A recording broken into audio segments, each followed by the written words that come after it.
এই বিষয়ে কথা বলতে আমাদের সঙ্গে যোগ দিচ্ছেন কক্সবাজারের সহকারী পুলিশ সুপার ছত্রধর ত্রিপুরা। বিস্তারিত জানতে চলে যাচ্ছে তার কাছে। জনাব ছত্রধর ত্রিপুরা, যার ফেসবুককে কেন্দ্র করে বৌদ্ধপল্লীতে এই হামলার ঘটনা, সেই উত্তম কুমার বড়ুয়া এখন কোথায়? আজকে আপনি জানেন যে পত্রপত্রিকার প্রতিবেদন হয়েছে যে স্ত্রীর ধারণা যে তাকে গুম করা হয়েছে, পুলিশের দাবি লুকিয়ে আছেন তিনি। আপনি কি বলবেন যে সে উত্তম কুমার বড়ুয়া এখন কোথায় আছেন, কেমন আছেন?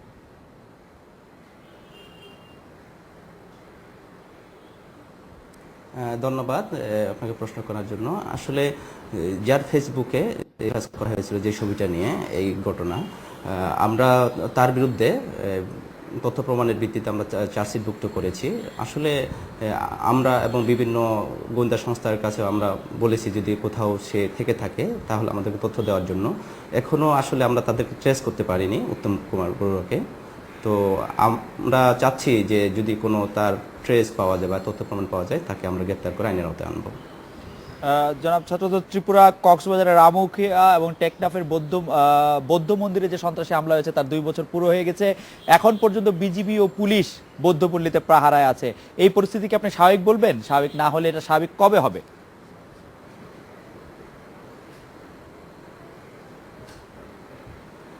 আসলে সেখানে বৌদ্ধপল্লীর ঘটনার পরেই সেখানে আর্মির একটা গ্যারিসন রয়েছে এবং 50 বিজিবির একটা ব্যাটালিয়ন রয়েছে।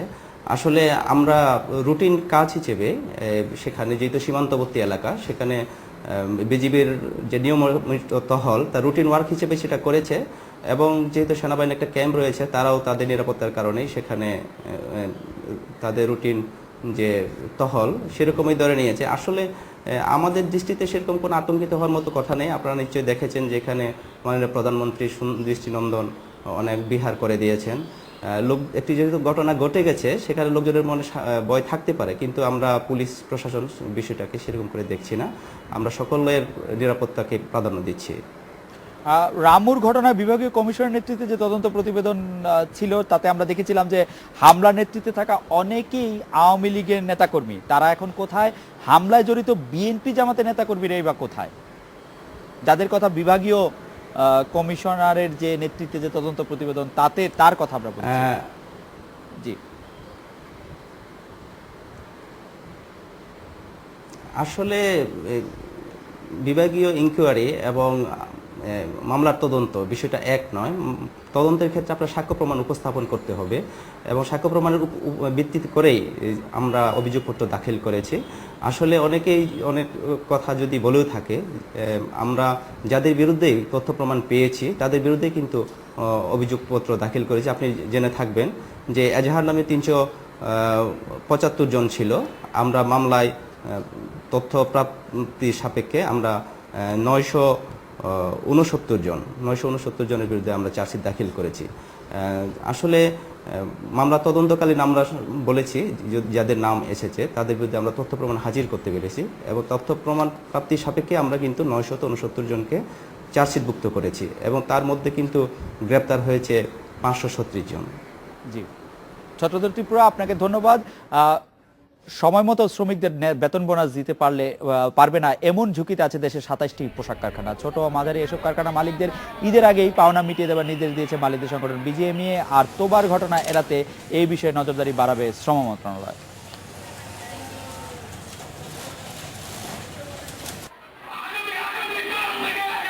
রোজার ঈদের আগে দেশের সব পোশাক কারখানার শ্রমিকদের পাওনা মেটানো হলেও বাদ পড়েন তোবার 1500 শ্রমিক। মালিক জেলে এমন অজুহাতে বকেয়া থেকে যায় শ্রমিকদের 3 মাসের বেতন ও ঈদ বোনাস। শুরু হয় আন্দোলন অনশন, টানা 11 দিন চলে তা।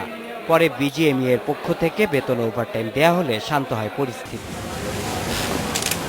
এবার কোরবানির ঈদে বেতন বোনাস নিয়ে যে কোনো অপ্রীতিকর পরিস্থিতি এড়াতে তাই সতর্ক সরকার। 28 সেপ্টেম্বরের মধ্যে বোনাস এবং 3রা অক্টোবরের মধ্যে বেতন দেবার নির্দেশনা দেয় শ্রম মন্ত্রণালয়। 10টা থেকে 20টার মতো ফ্যাক্টরিতে এখনো পর্যন্ত কিছুটা টানাহেঁচড়া আছে। আমার মনে হচ্ছে এটা দিয়ে দিতে পারবে ওরা খুব সংক্ষিপ্ত সময়ের ভিতরে, কিন্তু এখনো পর্যন্ত স্পেসিফিক কোনো গার্মেন্টস যে দিতে পারছে না এই ধরনের কোনো মেসেজ আমাদের কাছে আসেনি। বেতন ভাতা নিয়ে সমস্যা হতে পারে এমন 612টি পোশাক কারখানাকে চিহ্নিত করেছিল বিভিন্ন গোয়েন্দা সংস্থা। এ তালিকা পাবার পর সমাধানের জন্য বেশিরভাগ কারখানায় পরিদর্শন করেছে বিজিএমইএ। তবে এখনো সমস্যা রয়ে গেছে 27টি কারখানায়। 14টা ফ্যাক্টরি যারা বোনাসটা দিতে পারবে কি পারবে না এখনো সিদ্ধান্ত নিতে পারেনি, তাদের কাজ কম ছিল ফ্যাক্টরিতে। আর 13টা ফ্যাক্টরি বেতন দেওয়ার ব্যাপারে অসুবিধায় আছে, তাদের এ মাসে কোনোই কাজ ছিল না। তারা চেষ্টা করছে ব্যাংক থেকে অগ্রিম নিতে পারলেও সে নিয়ে শ্রমিকদের বেতন দিবে। আমরা খুব ক্লোজ মনিটরিংয়ে রেখেছি করে ফ্যাক্টরিকে। কোনো কারখানায় ঈদের আগে বেতন বোনাস না দিলে তাদের স্থাবর অস্থাবর সম্পদ বিক্রি করে শ্রমিকদের পাওনা মেটানো হবে বলে জানিয়েছে শ্রম মন্ত্রণালয়। Shaon Hasnat, independent news, Dhaka. এবার আমরা এই বিষয়ে কথা বলবো বিজিএমএস ভারপ্রাপ্ত সভাপতি জনাব শহীদুল্লাহ আজিম এবং শ্রম মন্ত্রণালয়ের সচিব জনাব মিকাইল শিপারের সঙ্গে। আমি প্রথমেই জনাব মিকাইল শিপার, আপনার কাছে জানতে চাইবো যে বলা হচ্ছে যে বিজিএমই এর আওতাধীন নিয়ন্ত্রণাধীন বা যেগুলি পোশাক শিল্প তৈরি পোশাক শিল্প কারখানা আছেন তাদের শ্রমিকরা যেন বেতন ভালোভাবে পান, তার জন্য শ্রম মন্ত্রণালয় নজরদারি বাড়াবে। আপনি কি মনে করেন এই ক্ষেত্রে বিজিএমই যথেষ্ট আন্তরিক, নাকি শ্রম মন্ত্রণালয়ের চাপের মুখেই তারা আন্তরিক হচ্ছেন? জনাব মিকাইল শিপার। না, এটা ঠিক নয়। বিজিএমএ যেহেতু নিজেরা ব্যবসা করছেন এবং ব্যবসার বেনিফিট বিজিএমএ সদস্যরাই পাবেন, অতএব এটা ওনাদেরও এই ব্যাপারে সিরিয়াস আছেন। তার সাথে সাথে আমরা সরকার থেকেও চেষ্টা করছি যে যাতে তাদের সহযোগিতা করা যায়, এবং আমাদের সার্ভিলেন্স অলওয়েজ আছে। আমাদের ইতিমধ্যে জনবল বৃদ্ধি পেয়েছে, আমাদের অফিসাররা ফিল্ড পর্যায়ে কাজ করছেন। আশা করা যায় এবারে ঈদে তেমন কোনো অঘটন ঘটবে না।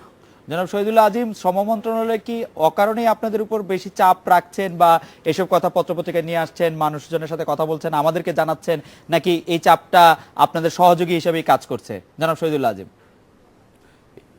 এটা ঠিক চাপ না, এটা আমরা মন্ত্রণালয়ে একসঙ্গেই কাজ করছি। কারণ প্রতি বছর ঈদের আগে একটু ঝামেলা হয়, আমরা এই ঝামেলা এড়াতে চাই। এই জন্য আমরা ইনমিন টাইম 612টা ফ্যাক্টরি মনিটরিং করেছি, যার থেকে 27টা ফ্যাক্টরিতে বিভিন্ন ব্যাপার ছিল যে কেউ একদিন আগে পারবে পরে পারবে, বাট কালকে থেকে আমরা দেখলাম এখন মাত্র 2টা ফ্যাক্টরি এখন পর্যন্ত ঝামেলা আছে। একটা হলো আকিক গার্মেন্ট, সেটাও আজকে মনে হয় শেষ হয়ে যাওয়ার কথা, আর একটা আছে তুবা ফ্যাশন। এছাড়া বাদবাকি সবাই সময় মতো বেতন ভাতা দিয়ে দিবে। আমার মনে হয় নির্বিঘ্নে সবাই কাজ করবে, এবং আমরা সরকার এবং শ্রম মন্ত্রণালয় আমরা সবাই এক জায়গায় কাজ করছি।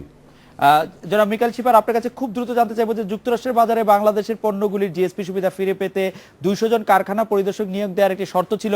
সেই 200 জন কারখানা পরিদর্শকের মধ্যে 66 জনকে নিয়োগ দেওয়া হয়েছে। এটা কত তাড়াতাড়ি এই নিয়োগটা সম্ভব হতে পারে বলে আপনি মনে করছেন, জনাব মিকাইল শিপার? ইতিমধ্যে 67 নয়, আপনি যেটা বলেছেন এটা 88 জন নিয়োগ করেছে আমরা ইতিমধ্যে, আর 112 জন মতো আছেন।